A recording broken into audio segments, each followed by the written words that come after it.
नमस्कार। चलिए आज भारत के बिहार की एक ऐसी अनोखी लोक कला की दुनिया में चलते हैं जहां हर एक लकीर, हर एक रेखा एक कहानी कहती है। हम बात कर रहे हैं मंजूषा कला की, जो सिर्फ चित्रकला नहीं बल्कि पन्नों पर सुनाई जाने वाली एक पूरी की पूरी दास्तान है। अच्छा, जब भी कोई मंजूषा पेंटिंग दिखता है तो सबसे पहले एक ही चीज पर ध्यान जाता है और वो है सांप। हर तरफ, हर चित्र में। तो सवाल ये उठता है कि आखिर इस प्राचीन कला में इतने सारे सांप हैं क्यों? चलिए इसी रहस्य से पर्दा उठाते हैं। दरअसल इस कला को अक्सर स्नेक पेंटिंग्स या सर्प चित्रकला के नाम से भी जाना जाता है। और इसका ये नाम यूं ही नहीं पड़ा, इसका नाम इसकी पहचान के सबसे बड़े राज से जुड़ा हुआ है। तो आखिर ये मंजूषा कला है क्या? देखिए, ये बिहार के भागलपुर यानी अंग प्रदेश की एक पारंपरिक लोक कला है। और ये कोई नई कला नहीं है। इसका इतिहास तो 7वीं सदी जितना पुराना माना जाता है। ये स्क्रोल पर बनाई जाने वाली एक खास चित्रकला शैली है। इसका नाम भी उतना ही दिलचस्प है जितनी कि ये कला। संस्कृत में मंजूषा का मतलब होता है बक्सा। ये नाम असल में त्योहारों में इस्तेमाल होने वाले मंदिर के आकार के उन बक्सों से आया है जो बांस, जूट और कागज से बनाए जाते थे। तो बात ये है कि ये कला सिर्फ सुंदर चित्रकारी नहीं है, ये असल में कहानी सुनाने का एक जरिया है। और कमाल की बात तो ये है कि पूरी की पूरी कला सिर्फ एक पौराणिक कथा के इर्द गिर्द ही घूमती है। इस कला की सबसे अनोखी बात पता है क्या है? ये पूरी तरह से बस एक ही लोक कथा पर आधारित है, बिहुला और बिशहरी की कहानी। मतलब अगर आपने ये एक कहानी समझ ली तो समझिए पूरी मंजूषा कला को समझ लिया। और यहीं से सांपों का राज खुलता है। ये जो घूमते हुए सांप हैं वो सिर्फ कोई डिज़ाइन नहीं है, बल्कि ये बेहुला के प्रेम और बलिदान की कहानी के सबसे अहम किरदार को दिखाते हैं। इस कहानी के 4 मुख्य स्तंभ हैं।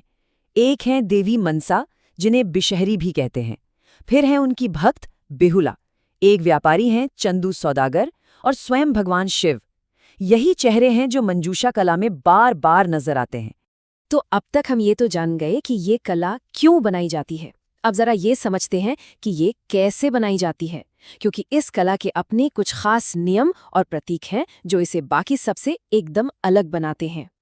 कह सकते हैं कि मंजूषा कला की अपनी एक अलग ही विजुअल भाषा है, एक ग्रामर है। ये मुख्य रूप से एक लाइन ड्राइंग आर्ट है। इसमें किरदारों को अंग्रेजी के एक्स अक्षर की तरह बनाया जाता है। बॉर्डर बहुत जरूरी होते हैं और रंगों का इस्तेमाल तो बेहद सीमित होता है।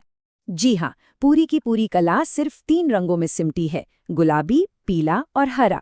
हर रंग का अपना एक सांकेतिक मतलब है जो कहानी को और गहराई देता है। और सच कहूँ तो इसकी यही सादगी इसे और भी खूबसूरत बनाती है। इन पेंटिंग्स में कुछ सिंबल्स बार बार नजर आते हैं। सांप तो कहानी का केंद्र है ही, पर उसके साथ साथ चंपा का फूल, राजसी हाथी, मछली, सूर्य और चंद्रमा जैसे प्रतीक भी कहानी के अलग अलग हिस्सों को बयां करते हैं। इस कला में बॉर्डर भी बहुत मायने रखते हैं। ये सिर्फ सजावटी फ्रेम नहीं है, ये कहानी को एक सूत्र में बांधने का काम करते हैं। लहरिया, बेलपत्र और यहाँ तक कि सांपों की श्रृंखला वाले खास बॉर्डर भी बनाए जाते हैं।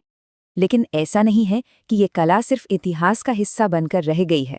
ये आज भी जिंदा है, फल फूल रही है और इसे राष्ट्रीय स्तर पर पहचान भी मिल रही है। और ये बहुत खुशी की बात है कि हाल के कुछ सालों में इस कला और इसके कलाकारों को काफ़ी सम्मान मिला है। 2012 से 2016 के बीच कई कलाकारों को बड़े बड़े पुरस्कार दिए गए हैं। ये इस बात का सबूत है कि ये विरासत आज भी कितनी जीवंत और कीमती है। तो अगर हम सब कुछ समेट कर देखें तो मंजूषा कला सिर्फ एक आर्ट फॉर्म नहीं है, ये कहानी कहने का एक माध्यम है। एक ऐसी कहानी जो शब्दों से नहीं बल्कि पीढ़ियों से चली आ रही रेखाओं, रंगों और प्रतीकों से कही जाती है।